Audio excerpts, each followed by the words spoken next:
Oke, baik semuanya selamat malam. Halo Bapak Ibu semua di seluruh Indonesia.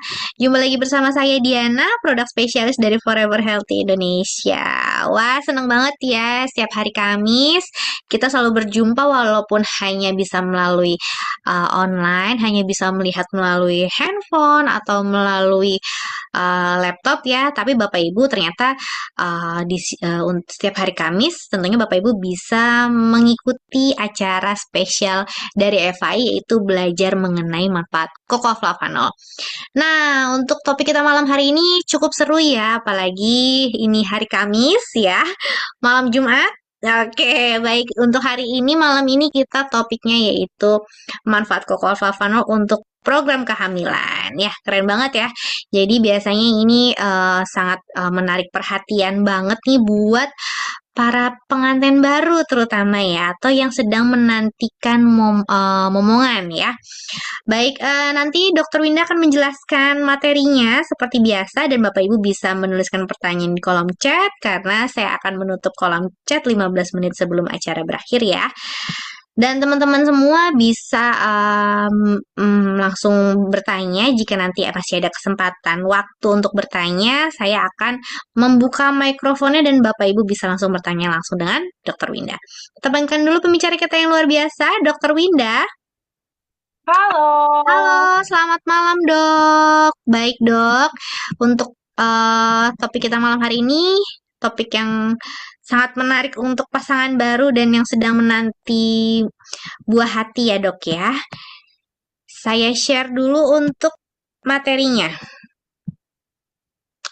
Oke, baik. Sudah muncul ya dok ya.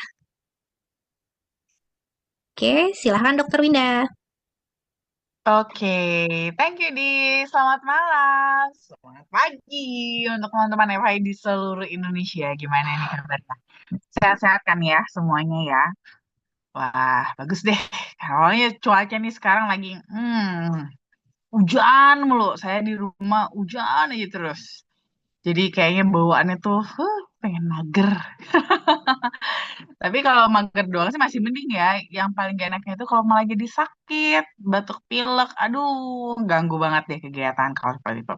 Nah, semoga teman-teman gak ada yang terganggu ya dengan cuaca belakangan ini. Oke, topik yang mau saya bawain hari ini adalah tentang program hamil.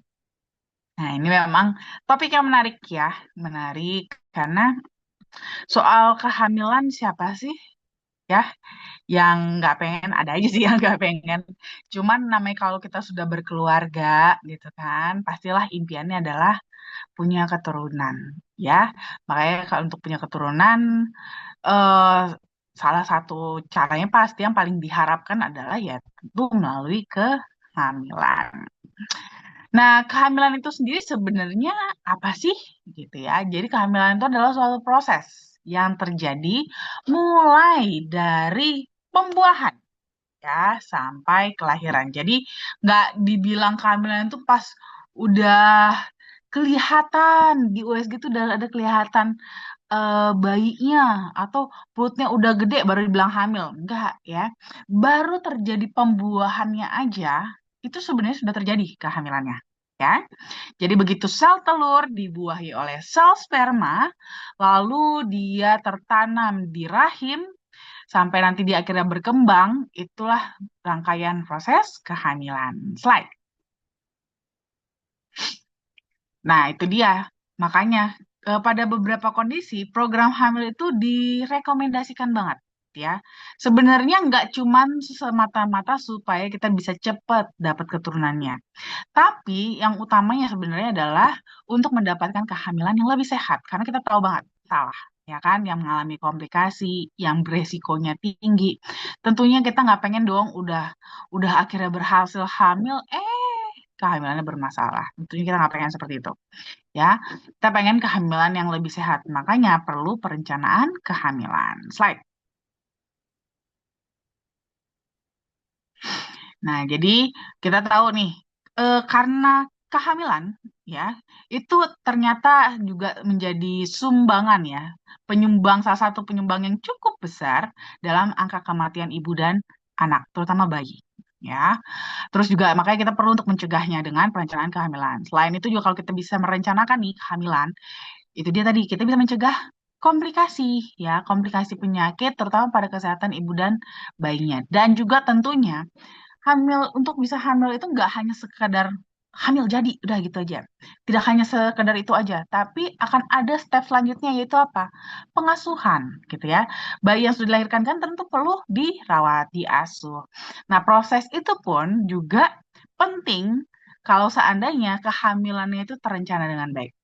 Kalau istilahnya tuh kalau orang yang kebobolan ya, kadang-kadang tuh apa namanya nanti di pada saat proses pengasuhannya namanya juga hamil di kondisi yang tidak siap ya. Biasanya juga sering sekali kalau tidak dikejar kesiapannya, ya pada saat nanti sudah melahirkan juga bisa tetap tidak siap juga untuk mengasuh bayinya. Jadi memang penting sekali untuk merencanakan kehamilan. Slide. Nah, tips-tipsnya gimana nih yang sudah mau plan untuk hamil ya?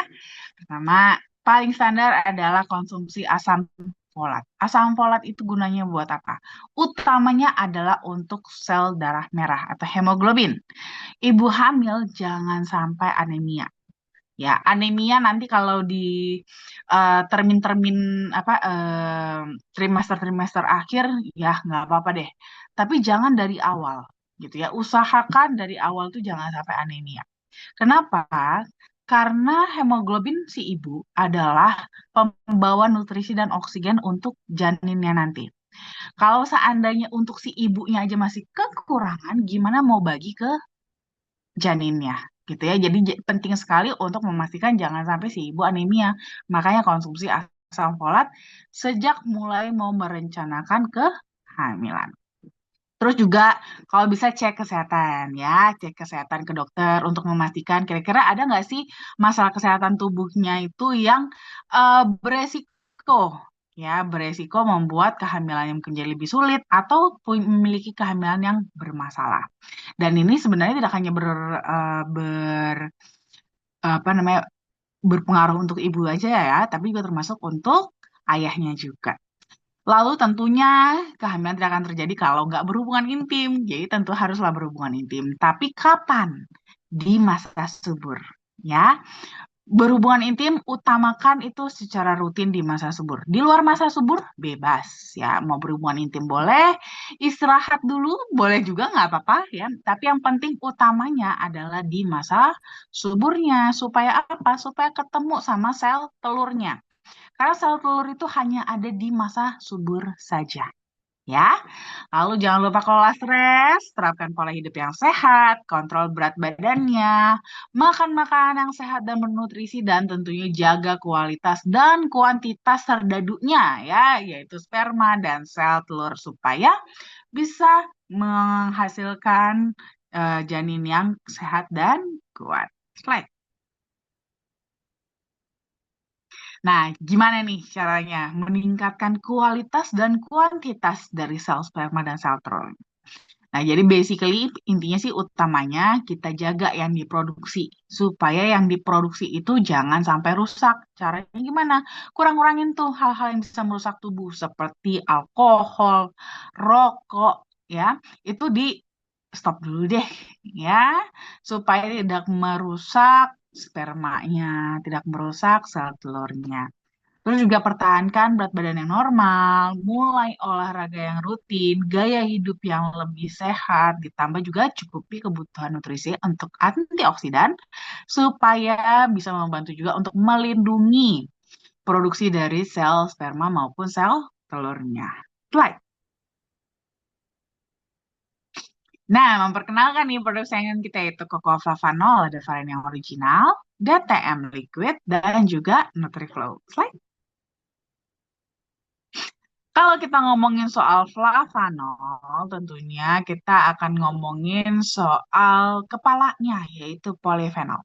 di mana polifenol itu terkenal sekali akan manfaatnya sebagai antioksidan. Tapi ternyata nggak cuma itu, teman-teman. Kandungan flavanol yang tinggi pada kokoa itu juga terbukti secara klinis bermanfaat untuk fungsi kardiovaskular juga. Karena ternyata dalam jangka waktu yang relatif pendek, dia bisa memberikan efek dilatasi atau pelebaran pada pembuluh darah di mana ini akan membuat kita punya pembuluh darah itu jadi lebih elastis, jadi lebih melebar sehingga aliran darah bisa lebih lancar. Cuman memang nggak gampang ya untuk bisa mendapatkan efek ini karena harus tinggi kadar flavanolnya gitu ya. Cuman untuk mendapatkan kadar flavanol yang tinggi juga nggak gampang juga.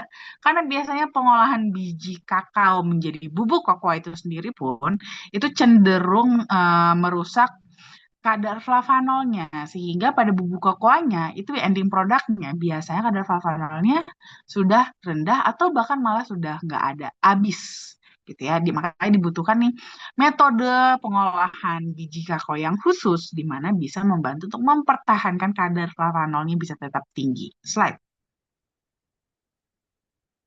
Nah, untungnya nih di sini perusahaan kita itu very about itu udah ketemu metodenya gimana. Metode yang mereka gunakan ini telah terbukti dapat mempertahankan hingga 80% kadar alami dari flavanol kokoanya.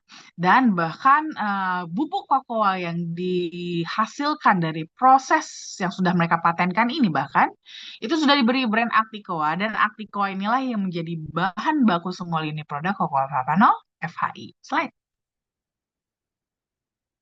Nah, kalau soal masalah studi klinis, penelitiannya sebenarnya sih sudah ada banyak sekali ya. Ini adalah salah satunya adalah studi klinis yang sudah dipatenkan bahkan ya, di mana di sini meneliti akan fungsi cocoa flavanol terhadap pembesaran prostat. Nah, prostat ini kan termasuk berperan juga ya bagi untuk dari sisi bapak ya, ayah. Prostat ini berperan banget nih, kontribusinya juga termasuk salah satu yang berperan dalam proses kehamilan. Karena prostat inilah yang memproduksi semen. Semen itu adalah makanan untuk sperma. Kebayang nggak spermanya lagi mau perang, kelaparan. Gara-gara semennya nggak berkualitas atau kurang semennya. Gitu ya. Akibatnya gimana mau nyampe ngejar sel telurnya. Sehingga ini juga bisa menyulitkan juga untuk terjadinya kehamilan. Makanya prostat juga harus dijaga. Nah, ternyata dari studi klinis ini, Koko Flavanol itu juga ternyata bisa membantu dalam terapi masalah prostat, bahkan bisa menurunkan juga resiko kanker prostat. Slide. Lalu juga nih ada juga studi klinis juga yang sudah dipatenkan juga sama ya. Ini yang bisa membantu juga kita nih untuk mendukung tadi salah satu program kita juga supaya kita punya kualitas dan kuantitas sel sperma dan ovum atau sel telur yang sehat ya. Nah, jadi ternyata salah satunya tadi adalah untuk menjaga berat badan. Nah, ternyata dari studi klinis Flavanol juga bisa loh bantu untuk menurunkan berat badan ya supaya jadi lebih ideal. Tapi bukan dengan cara buang-buang air, melainkan dengan cara meregulasi ekspresi gen dalam memetabolisme lemak. Jadi lebih cenderung kepada pembakaran lemak. Nah, ini akan membuat penurunan berat badannya itu menjadi lebih sehat. Walaupun mungkin memang tidak instan, tapi ke arah yang lebih menyehatkan dan lebih ideal untuk tubuh. Slide. Selain itu juga kita sudah punya klaim kesehatan juga ya yang sudah di-approve oleh EFSA maupun FDA di mana EFSA mengatakan bahwa Flavanol itu bisa membantu menjaga elastisitas pembuluh darah di mana ini akan memberikan kontribusi untuk aliran darah yang normal. Lalu FDA mengatakan bahkan Flavanol itu bisa menurunkan resiko penyakit kardiovaskular. Dan tentunya EFSA dan FDA memberikan klaim kesehatan tersebut dengan dasar anjuran konsumsi yaitu minimum 200 miligram flavanol setiap hari. Slide. Nah, lalu ada juga nih ya manfaat kokoa menurut Ami Shapiro, di mana beliau adalah seorang American nutritionist ya, di mana yang di sini yang bisa juga nih kita gunakan untuk program hamil kita tadi. ya. Ternyata kokoa itu telah terbukti dapat menurunkan kadar hormon stres kortisol, di mana ini berperan banget terutama teman-teman untuk apa namanya hubungan intim ya. Kan gak enak juga ya kalau kita gak bakal bisa juga ya kalau kita hubungan intim tuh lagi stres gitu kan, malah biasanya jadi lebih sulit. Nah, ternyata kokoa itu bisa menurunkan kadar hormon stres kortisol. Selain itu, dia tuh nggak hanya cuma sekedar menurunkan kadar hormon stresnya aja, tapi juga termasuk merangsang produksi hormon serotonin dan dopamin, sehingga suasana hati itu nggak cuma semata-mata nggak stres, tapi suasana hatinya itu membaik, jadi lebih happy, lebih mood gitu ya. Dimana ini bisa sangat membantu sekali untuk mendukung keberhasilan dari pembuahan. Selain itu juga klorofenol itu tinggi akan antioksidan, di mana ini juga bisa meningkatkan suasana hati, termasuk juga mendorong aliran darah ke rahim dan ovarium. Di mana kalau aliran darah ke rahim dan ovariumnya bagus, ini akan sangat membantu sekali dalam keseimbangan hormon pada wanita. Di mana kalau hormonnya seimbang, itu akan mempengaruhi jadwal haid. Haidnya jadi lebih teratur. Kalau haidnya teratur, maka akan lebih mudah untuk menghitung masa subur, sehingga jadi lebih tahu nih kapan timing yang paling tepat untuk berhubungan intim supaya terjadi pembuahan, kemungkinan untuk terjadi pembuahannya bisa jauh lebih besar. Slide. Lalu selain itu juga kokoa itu dia punya kandungan vitamin dan mineral yang lengkap, yang dimana ini juga bisa membantu menjaga keseimbangan hormon. Apalagi kandungan mineralnya itu sangat penting untuk kualitas dari jumlah sel telur dan sperma, dari proses ovulasi, kondisi lapisan endometrium, sampai kepada tulang yang kuat. Lalu juga ada kandungan magnesiumnya juga pada kokoa, di mana ini merupakan salah satu mineral yang penting untuk program hamil. Perannya ini lebih kepada untuk meringankan kelelahan dan depresi, yang dimana ini sering sekali menjadi salah satu masalah dalam kesuburan. Slide.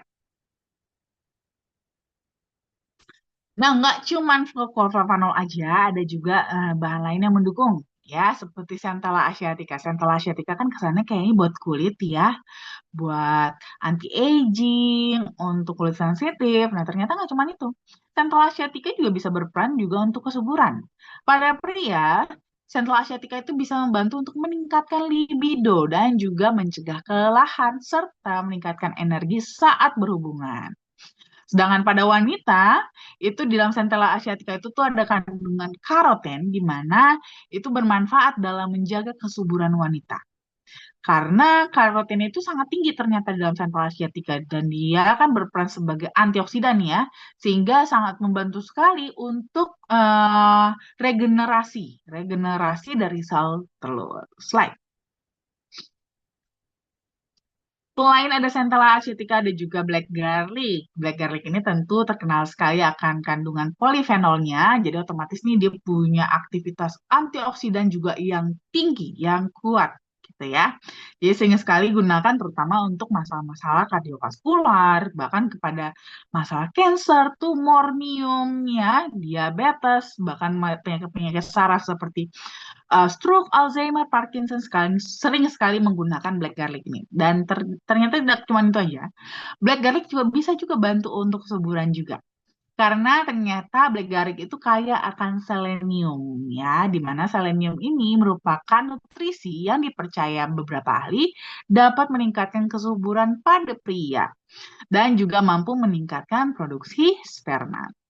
Selain itu juga gak cuma pada pria aja, juga sama juga pada wanita juga ya. Ternyata black garlic juga dapat membuat wanita jadi lebih subur ya, karena dia bisa meningkatkan kadar estrogen dalam tubuh wanita. Nah, jadi ibaratnya nih, bahkan gak hanya semata-mata, ibaratnya pada wanita yang masih produktif itu bisa membantu semakin subur, dan bahkan termasuk juga bisa digunakan juga untuk wanita-wanita yang bahkan sudah menopause ya, di mana kalau sudah menopause kan kadar estrogennya itu menurun dan akhirnya mulai timbul tuh masalah-masalah yang berhubungan dengan estrogen tersebut. Nah, ini bisa dibantu juga ternyata dengan black garlic. Slide.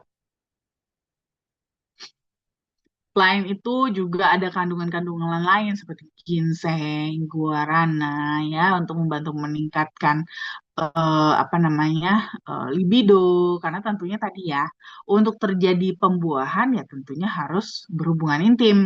Gimana mau berhubungan intim kalau seandainya libidonya juga terganggu, moodnya jelek ya. Jadi itu juga bahkan bisa dibantu juga disokong dengan ginseng dan guarana.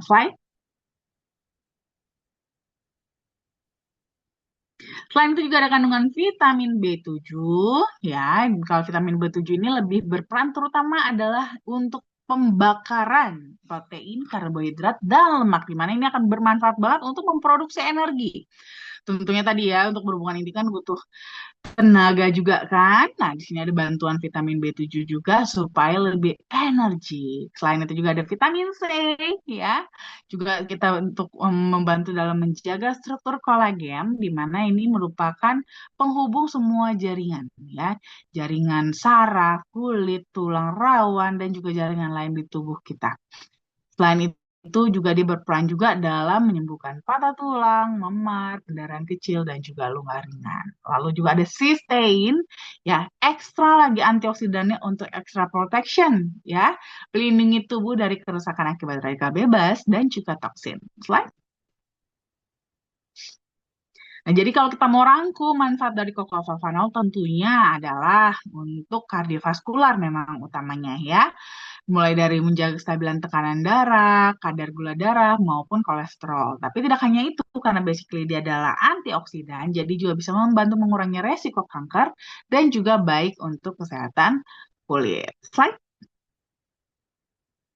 Nah, kalau untuk Netem Liquid ini dia juga sama ya. Dia bagus banget juga untuk kardiovaskular, tapi karena dia juga gabungan dari Cocovavavanol, Centella asiatica, dan juga black garlic, jadi kekuatannya juga untuk meningkatkan fungsi kardiovaskular juga triple power.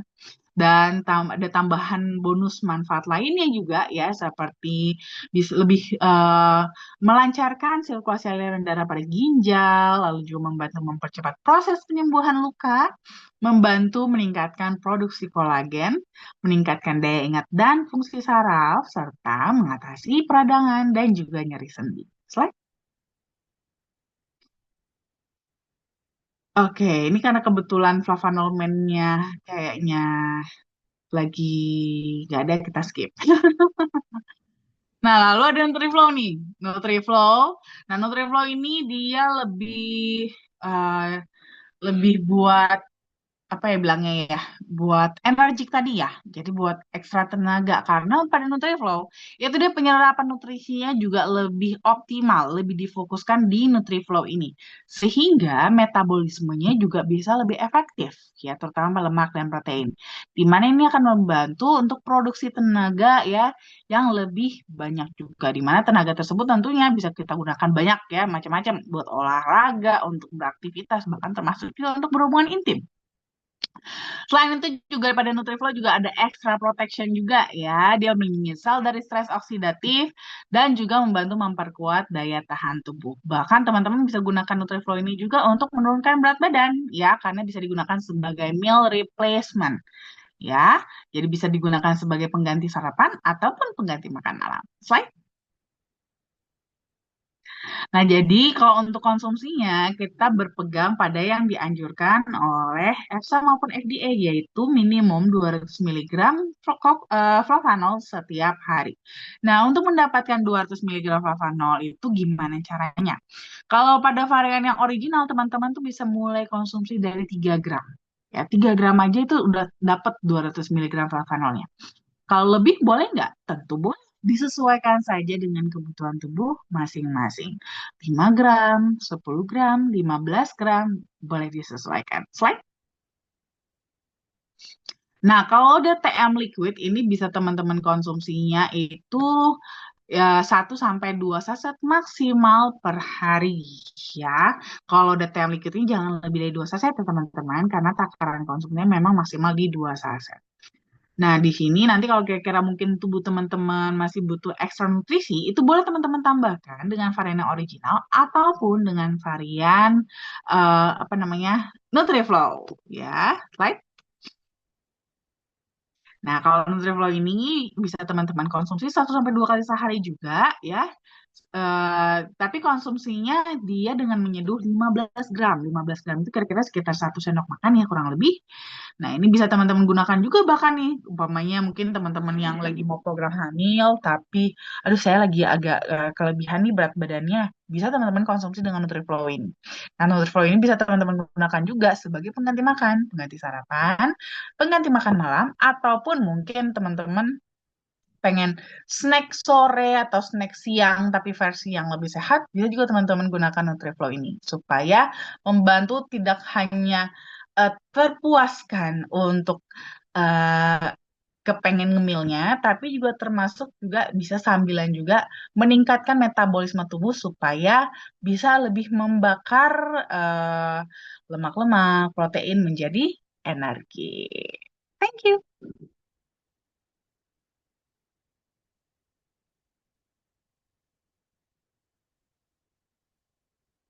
Oke, baik. Terima kasih banyak Dokter Winda untuk penjelasannya ya. Nah, baik teman-teman, seperti biasa sebelum kita ke sesi tanya jawab, mungkin bisa dibantu untuk share mengenai nomor Dokter Winda, nomor medical consultant dan juga sosial media kami. Nah, baik teman-teman semua, Bapak Ibu bisa mengikuti sosial media kami di YouTube Forever Healthy Indonesia Official, Instagram foreverhealthy.id, Facebook Forever Healthy Indonesia, Telegram FI Official, dan juga ada TikToknya @foreverhealthy.indonesia untuk mengetahui berita, informasi kesehatan, dan tips-tips kesehatan serta acara dan juga promo dari FAI ya supaya Bapak Ibu tidak tertinggal beritanya. Terlebih untuk acara malam hari ini untuk recordnya sudah pastikan Bapak Ibu bisa langsung cek di YouTube kami di Forever Healthy Indonesia Official.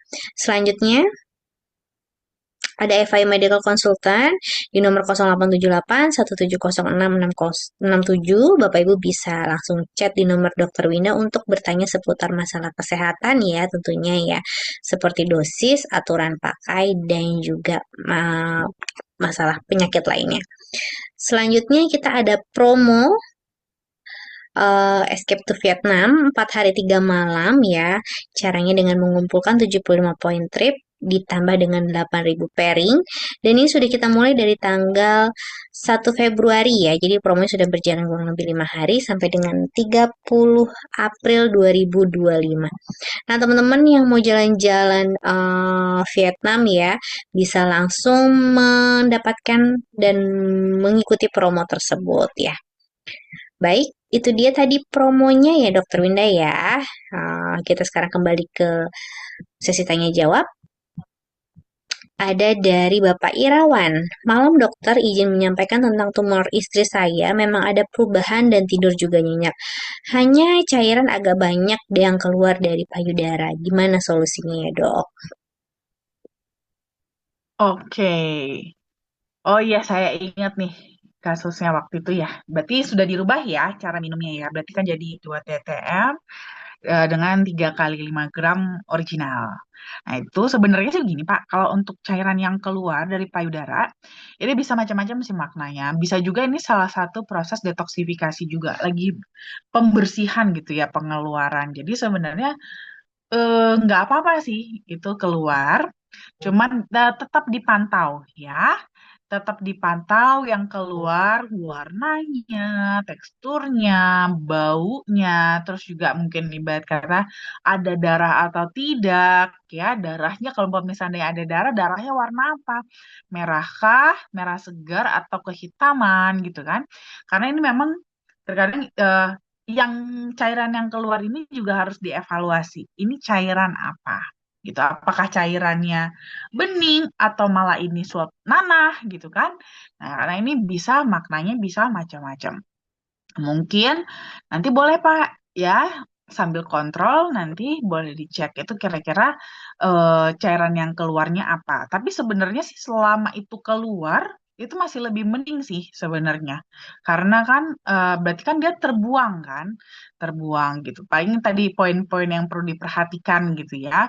Dia, apakah di antara cairan yang keluar tersebut itu ada darah nggak yang keluar? Karena kalau ada darah yang keluar berarti ini yang baru jadi suatu warning gitu. Kalau sana yang keluar umpamanya nanah ya bagus, ngapain ditahan-tahan kan biar aja keluar. Itu mengeluarkan, itu membuang racun gitu. Itu nggak apa-apa.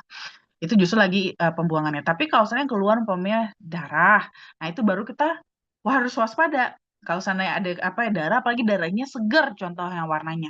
Berarti ini ada yang luka kan. Nah, luka ini juga kan harus dirawat, berarti harus diterapi begitu. Jadi nggak apa-apa sebenarnya ya. Ini mungkin lagi memang lagi proses detoksifikasi. Paling nanti dilihat aja ya Pak ya, cairannya seperti apa yang keluar. Uh, apa namanya, ada darah atau tidaknya, darahnya warna apa, atau hanya cairannya aja. Nah, kalau bisa Bapak kebetulan nanti bawa istri kontrol juga, supaya dibantu dilihat atau dibantu dievaluasi sama dokternya langsung, itu juga lebih bagus lagi, gitu ya. Supaya lebih, apa namanya, lebih terarah kita untuk evaluasinya nanti gitu ya. Untuk minumnya tetap dilanjutin aja Pak. Ya, sebenarnya dari di sini dilihat dari progresnya, perkembangannya sih sepertinya malah arahnya bagus ya. Gitu, apalagi kan tidurnya udah mulai enak gitu kan, sudah mulai ada terasa perubahan. Berarti sebenarnya dosis yang diberikan itu sudah mulai pas dengan yang dibutuhkan oleh istri Pak Irawan. Jadi tinggal diteruskan aja, paling nanti evaluasi. Oh, cairannya bening. Nggak apa-apa, biarin aja Pak keluar. Ya, dibiarin aja keluar, itu bagus. Itu lagi ngedetox ya, dibiarin aja. Rajin-rajin dibersihin aja ya, sambil bersihin kan kan sambil evaluasi ngelihat, oh cairannya masih bening-bening gitu. Nggak apa-apa, itu lagi pengeluaran detoksifikasinya. Ya, kalau bisa nanti itu dia tetap kalau memungkinkan dikontrol ke dokter supaya untuk memvalidasi ya mengkonfirmasi kondisinya itu akan lebih bagus lagi gitu ya supaya kita bisa jangan sampai ada misinformasi seperti itu. Oke, Pak Irawan. Oke, baik. Terima kasih banyak Dokter Winda untuk jawabannya. Selanjutnya dari Bu Haryanti Amanda. Malam dokter, kalau yang punya masalah lambung, sebaiknya gimana cara konsumsinya dan produknya yang mana dok?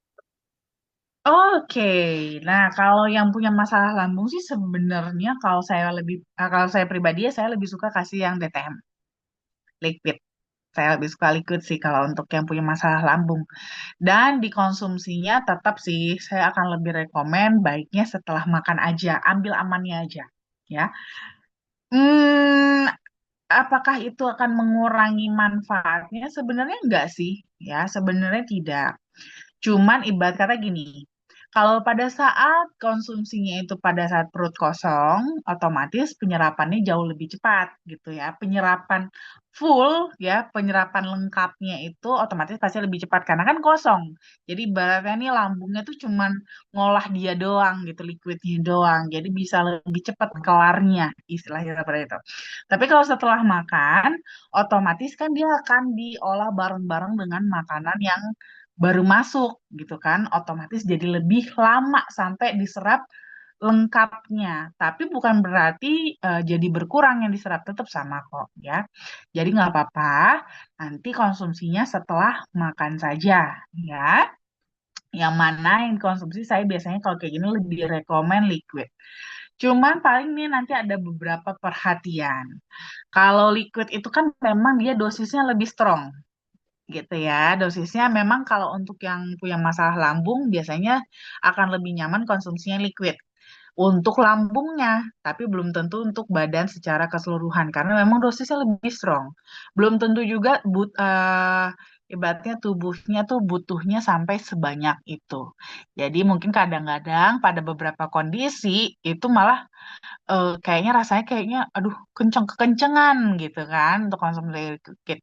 Kalau kondisinya seperti itu nggak apa-apa. Kalau gitu minumnya yang original ya.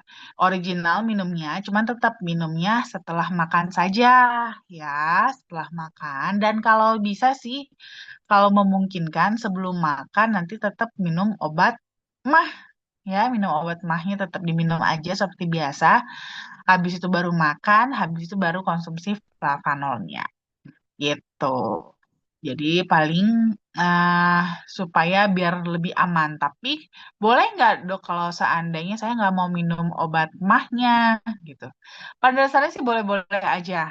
Ya boleh-boleh aja. Cuman tingkat kesensitivitasannya masing-masing orang kan beda-beda. Ada yang sangat sensitif sekali, ada yang cukup sensitif aja gitu. Nah, jadi kalau seandainya nih ternyata ibu eh, di kategori yang sangat sensitif lambungnya, saya akan sangat menganjurkan kalau sebelum makan pun tetap kombinasikan dengan obat lambung ya, untuk supaya lebih nyaman ya, biar lebih enak aja. Tapi kalau yang nggak gitu sensitif banget, abis makan aja juga sebenarnya cukup nyaman kok, nggak jadi bermasalah lambungnya. Kebetulan saya juga punya masalah lambung. Cuman masalah lambung saya punya mah juga, cuman mah saya nggak yang sampai sangat sensitif sekali. Jadi eh, nggak harus sampai yang minum obat mah gitu ya. Jadi yang penting minumnya setelah makan nyaman gitu ya.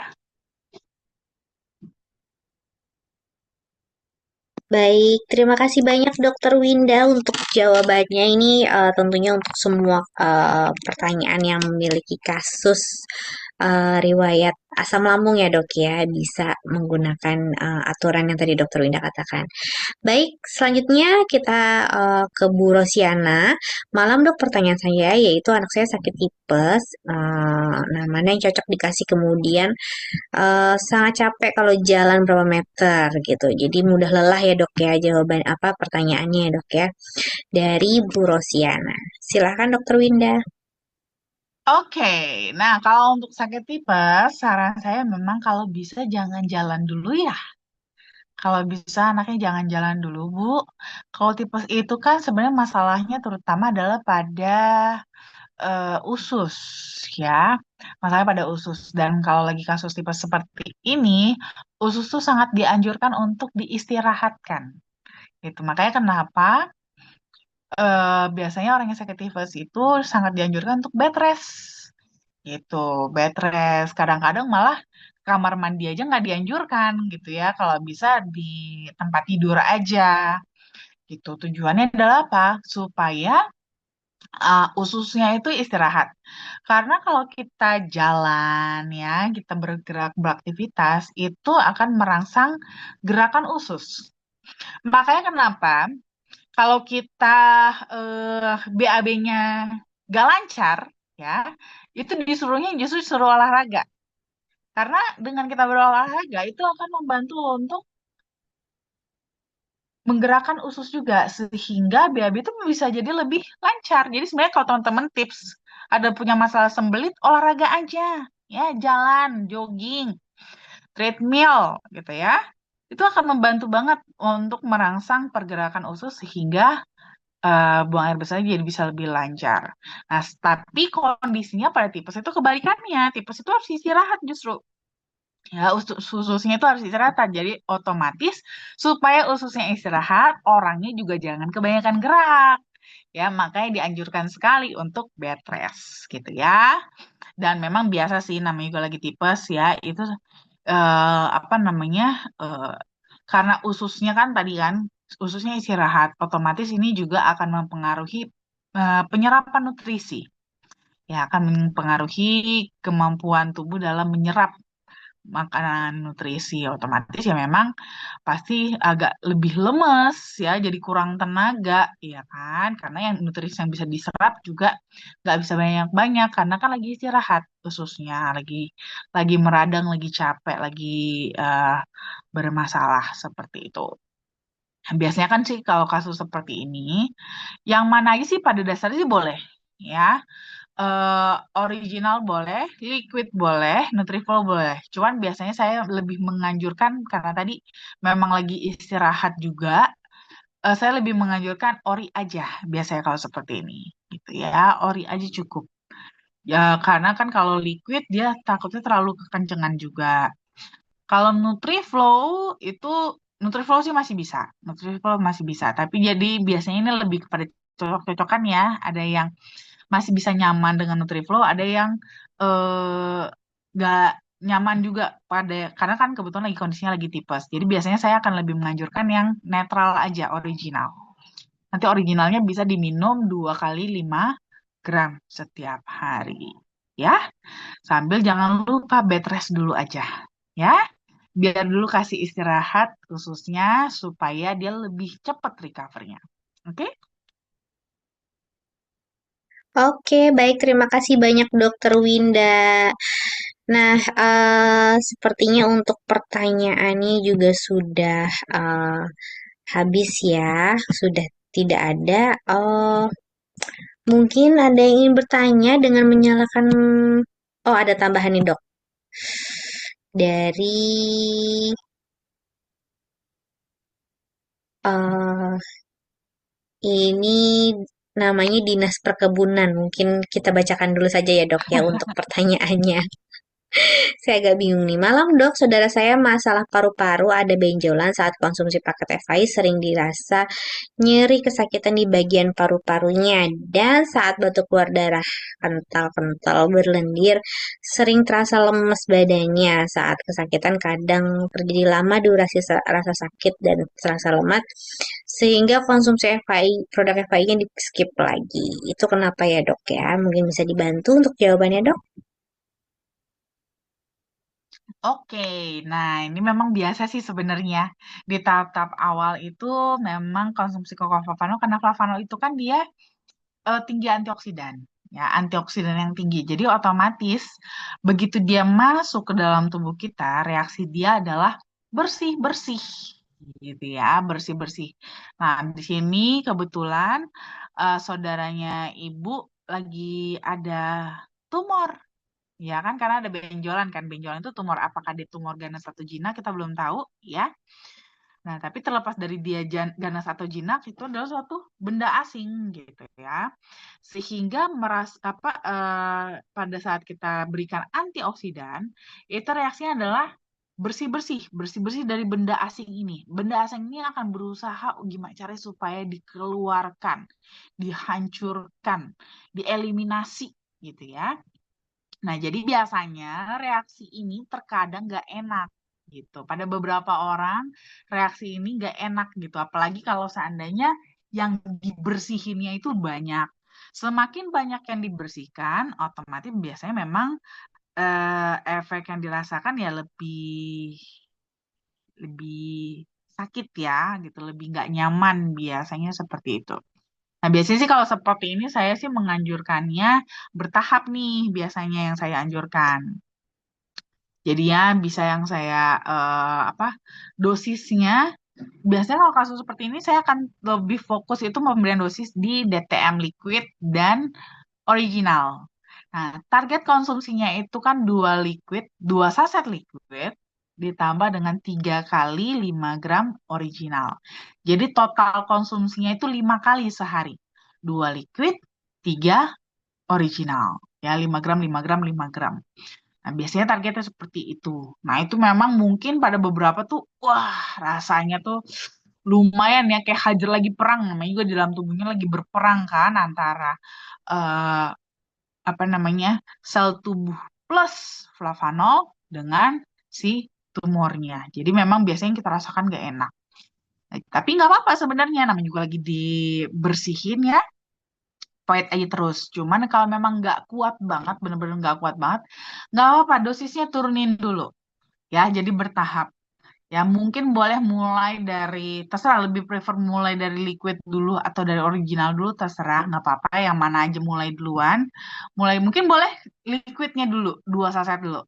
Ya, minum liquid dulu 2 saset, nanti kalau sudah mulai ini, mungkin beberapa hari ya, 3-4 hari, 3-4 hari, wah udah mulai agak enak nih, badannya aman-aman aja, nggak ada reaksi yang terlalu tadi sampai nyeri, sampai nggak kuat, sampai kesakitan banget, sampai batuk-batuk darah.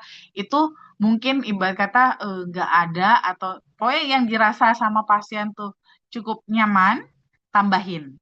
Ya, tambahin satu kali yang originalnya 1 kali 5 gram. Ya, evaluasi lagi selama 3-4 hari. Aman, tambahin lagi jadi 2 kali 5 gram. Jadi 2 liquid plus 2 kali 5 gram. Evaluasi lagi 3-4 hari, aman, baru kasih 3 kali. Yang originalnya plus liquidnya 2 saset. Aman juga, udah tinggal pertahankan aja, diterusin. Jadi memang ini biasa kok di awal-awal ya, rasanya mungkin gak gitu nyaman, sakit, ya segala macem. Ini memang proses.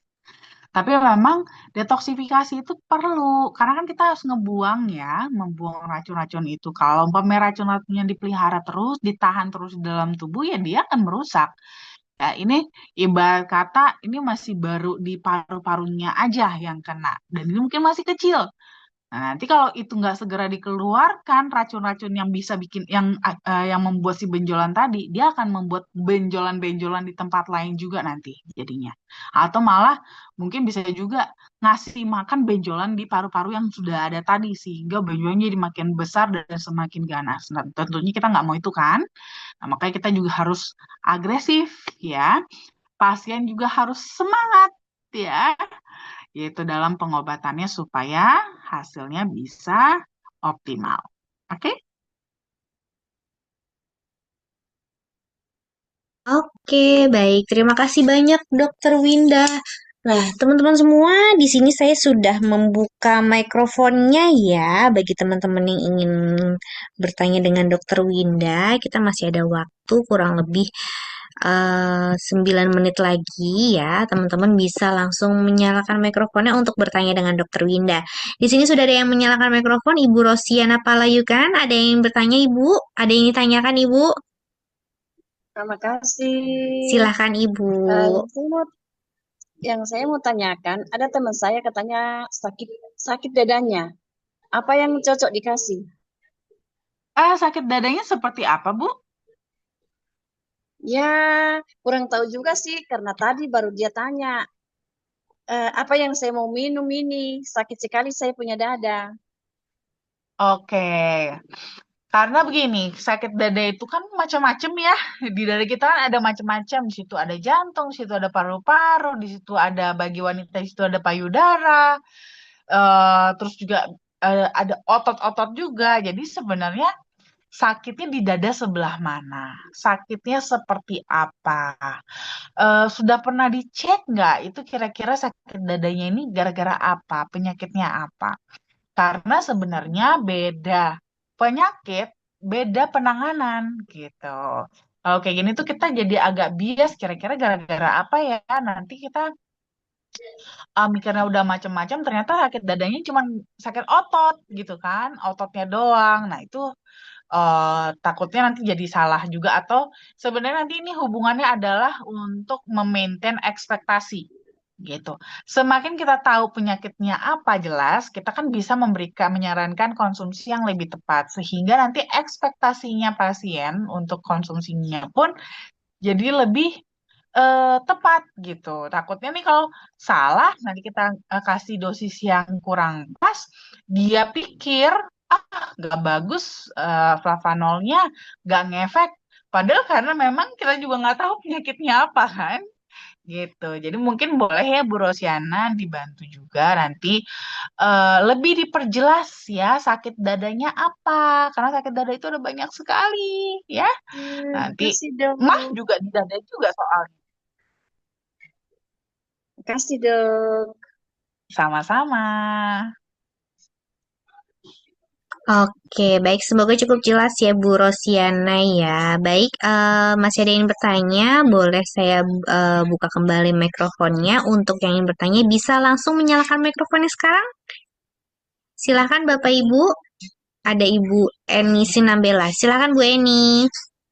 Selamat malam dokter. Malam Ibu. Saya mau nanya, ini kan ada tetangga saya yang fungsi ginjalnya terganggu karena asam uratnya terlalu tinggi. Itu Ah, kaki, wajahnya udah bengkak-bengkak. Produk mana yang saya kasih dokter? Oke, kalau udah gagal ginjal seperti ini, biasanya saya paling menganjurkan kasihnya liquid, Bu, DTM liquid. Nanti boleh dikasih DTM liquid ya, karena liquid itu dia bagus banget justru untuk ginjal. Jadi dia sangat ramah untuk ginjal, membantu memperlancar aliran darah di ginjal juga. Jadi malah paling rekomen buat mereka-mereka yang punya masalah dengan ginjal.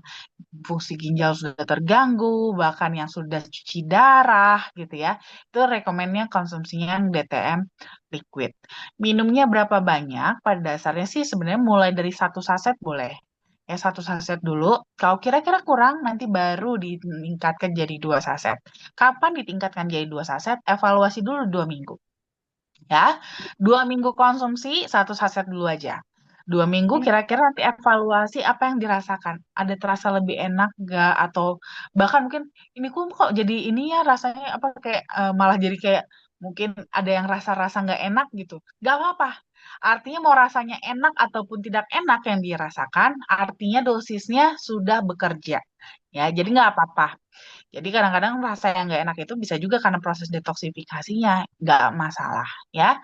Berarti 1 saset diteruskan aja. Tapi kalau umpamanya dalam 2 minggu ini nggak belum terasa apa-apa, baik yang enak maupun yang nggak enak, baru dinaikkan menjadi 2 saset. Tapi jangan lupa, ini kan dia masalah utamanya kenapa dia sampai terjadi penurunan pada fungsi ginjal, utamanya itu adalah karena eh, dia itu tinggi asam urat, ya kan, tinggi asam urat. Nah, di sini juga dia perlu untuk maintain kadar asam uratnya. Kurangi makan makanan yang tinggi akan asam urat. Ya kacang-kacangan, sayur-sayur daun hijau ya, itu dikurangin dulu kalau bisa stop dulu deh. Dan jangan lupa yang paling penting dari semuanya adalah perbanyak minum air putih. Ya, suruh tingkatin lagi minum air putihnya. Air putihnya berapa? Minimum itu adalah 30 mili dikali berat badan. Contohnya, berat badannya berapa? Berat badan 80 kilo. Berarti 30 kali 80 itu 2,4 liter minimal ya. Jadi bukan minimumnya 2 liter, enggak. Dia minum 2 liter udah pasti kurang ya. Kalau kondisi jadi harus dihitung dari berat badannya 30 dikali berat badan. Itu minimum. Apalagi kepada kasus seperti ini, dia sudah ada batu ginjal lagi kan, itu harus lebih dari itu. Jadi tapi batas bawahnya adalah 30 kali berat badan. Ya. Hmm. Makasih dokter. Sama-sama Bu Eni. Oke, baik. Selanjutnya mungkin bisa satu orang lagi ya dok ya. Silahkan teman-teman, jika ada yang ingin bertanya bisa langsung menyalakan mikrofonnya lagi. Untuk satu orang penanya dan satu pertanyaan, silahkan Bapak Ibu semua. Jika tidak ada, mungkin ada yang ingin disampaikan dok sebelum saya akhiri. Sepertinya semua sudah cukup jelas. Jika teman-teman masih ada pertanyaan, bisa langsung chat di nomor medical consultant Dr. Winda. Ada yang disampaikan dok sebelum saya akhiri? Oke, seperti biasa saya nggak bosan-bosannya ingetin sama teman-teman untuk selalu jaga kesehatan. Ingat, kesehatan kita adalah harta kita yang paling berharga, investasi kita yang paling penting justru. Ya, karena kita percuma cari uang banyak-banyak, ya, kerja keras, kalau seandainya kita pun nggak bisa menjaga kesehatan kita. Kalau kita sakit, itu semua uangnya juga habis, ya, habis dipakai buat berobat jadinya. Jadi, sehat dulu, ya, sehat dulu, baru nanti kita bisa kumpulin uang lagi. Kita tentunya nggak mau kan nanti masa tua kita habiskan semua tabungan kita dengan berobat. Tentunya nggak mau kan? Pasti kita pengennya adalah dinikmatin. Nah, jadi sekarang, mumpung masih sehat, jaga terus kesehatannya. Konsumsi terus Flavanolnya, jaga gaya hidup yang sehat, dan nikmatilah hidup. Oke, baik. Terima kasih banyak Dokter Winda untuk tips kesehatannya ya. Baik teman-teman, nggak berasa kita sudah di jam 9 malam, artinya terpaksa saya harus mengakhiri acara hari ini. Tapi jangan bersedih, nanti kita ketemu lagi di minggu depan. Dan ketemu juga di acara offline bisnis preview dan seminar kesehatan di rutin setiap hari Selasa di kantor kesayangan kami, itu di Gedung Kosa Tomang lantai 3. Baik teman-teman semua, jangan lupa untuk selalu minum Cocoa Flavanol setiap hari untuk memperkuat sistem imun, karena di Jakarta ini lagi nggak menentu, kadang hujan, kadang panas ya. Jadi resiko untuk terkena penyakit itu gampang banget ya. Baik teman-teman semua, saya akhiri untuk acara seminar kesehatan malam hari ini. Kita ketemu lagi nanti minggu depan dengan topik yang berbeda dan yang menarik tentunya. Selamat Saya malam. akhiri, saya undur diri. Terima kasih Halo, dan selamat malam thank you. semua. Selamat malam, Dok. Malam Terima semua. kasih. Thank you, Mas. Terima Selamat kasih, malam, dokter. Dok. Selamat malam, Dok. Sama.